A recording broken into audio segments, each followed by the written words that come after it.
Question. While searching for a spiritual path that makes sense in today's world, I found your YouTube videos. They were very different from others. Thanks for putting them out. Even though I don't yet agree with 100% of everything, it is refreshing to see a new and more plausible explanation for the world we are in. I'm watching everything you put out every day.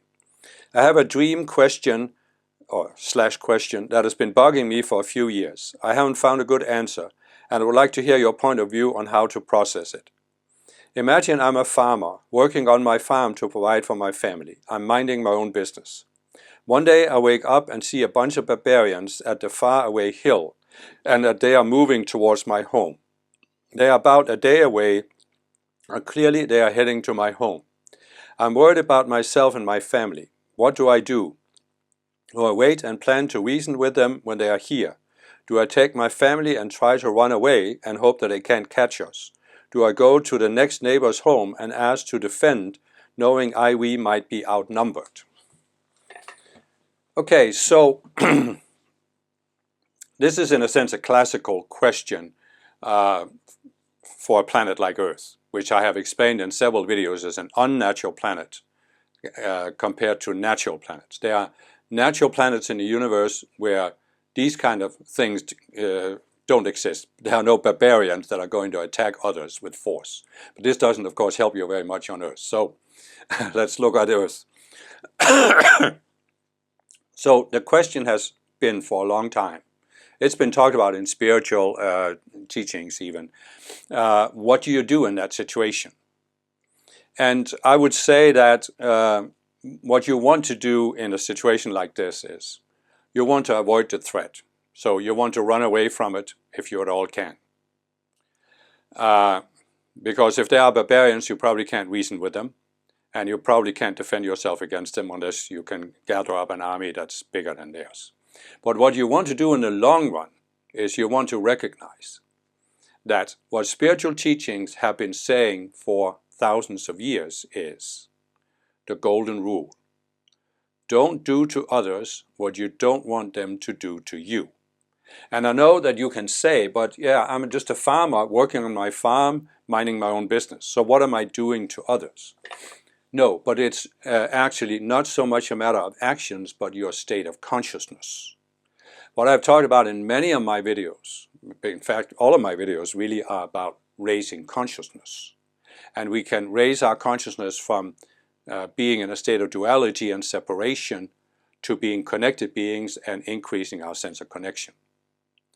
And what I've also talked about is that the universe functions like a cosmic mirror, where it only can reflect back to us what we are projecting out. But the thing is, we are not just projecting with our conscious minds, also with our subconscious minds. So if you look back at the history of Earth, right, you can say there was a time where barbarism was just the only game in town. It was kill or be killed. And that's why you had, for example, these empires that had a big enough army they could defend themselves. But it was just attack or be attacked, or defend yourself or be attacked. Why are we not in that state anymore? I mean, I know it's still going on in the world, but there are, after all, countries that have a different form of government where people can live in much more greater sense of peace than they could, for example, 1,000 or 2,000 years ago. Why is that? Why has that change happened? And it's because the collective consciousness has been raised, because more and more people have started embodying the golden rule. And the golden rule really is about you attaining a peaceful state of mind, a non-force-based state of mind, where you are not seeking to force others. And it is, as I said, Earth is still an unnatural planet, so there can always be people who decide that they are going to attack you. This could even happen in democratic countries. But nevertheless, the idea of the whole spiritual path is you raise your consciousness beyond force so that you are not subconsciously projecting any force-based mentality into the cosmic mirror. And when you do that, it's less likely that you will be attacked. You can't be 100% sure, because the Earth is still an unnatural planet. But you definitely decrease the likelihood that you are going to be violently attacked by others if you overcome this dualistic force-based mindset. And that's the whole idea of spirituality. Again, in the short term, yeah, it may not work, but if you're talking about a spiritual awareness and a spiritual approach to life, you have to think beyond the short term. And that's why even Jesus demonstrated that he was so out of the force-based mindset that he was willing to let himself be arrested and tortured and crucified to demonstrate that it's possible to leave behind that state of awareness. So basically, I would say that in a situation I described, you would run away because it's the practical thing to do. But you really need to work on the consciousness. You need to look at it in long term. What is going to happen next? What state of consciousness are we in? And in a situation like it's described here, you could say that, why are you living in an area where there's a risk that the barbarians will come? Well, this could go back to past lives where you haven't overcome that force-based mindset, so you actually subconsciously have been projecting that in this lifetime. And therefore, again, you need to take a look at that and overcome that force-based mindset.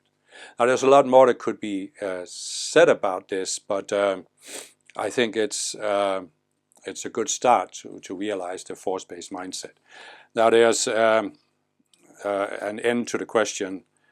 I feel the current world is like this. I can't explain the behaviors I'm seeing all over the world, no matter how hard I try. Am I too soft?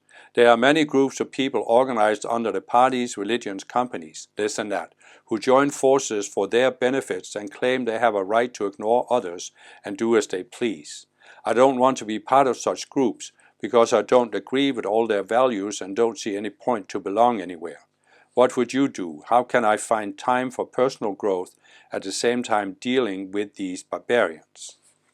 Well, you see, what you're describing here is that you have started to overcome that force-based mindset. And that's why you don't want to be part of those groups that are still based on force. And how can I find time for personal growth at the same time I'm dealing with these? Well, why do you have to deal with them? Can't you, as you're describing, I don't want to be part of such groups because I don't agree with all of their values. So you deal with them as little as possible. If you have to deal with them, you just deal with them in as neutral of a way as possible. And then you focus most of your attention on your spiritual growth.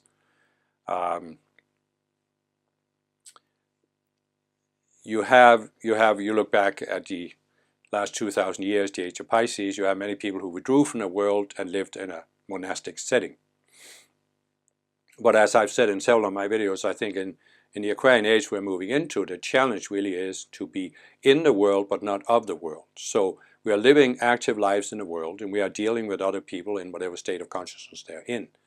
But as we raise our own consciousness and become more and more neutral because we overcome these reactionary patterns, the subconscious selves that I always talk about, we're not pulled into these games that people are playing.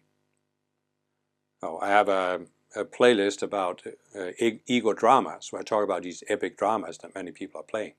And really the challenge for you as a spiritual person is to avoid being pulled into these dramas, other people's dramas. And this is what you can do. You can make that a goal for yourself to see if you still have some subconscious selves that cause you to be pulled into people's dramas and then overcome those so you can come to a point where you're completely neutral. You're in the world, you can interact with other people, you don't have to live in a monastery, but you're just not pulled into all of these dramas that people are playing. You can just look at it neutrally and deal with it with minimal amount of attention going to it. You just deal with it as you have to make a living and to exist, but you're not identified with it, you're not pulled into it. And I think that really is the challenge for the Aquarian age, to find that balance. You can live in the world, but you're not pulled into all of the dualistic conflicts that are happening in the world. And in a sense, that's what all my videos are about, attaining that state of neutral awareness.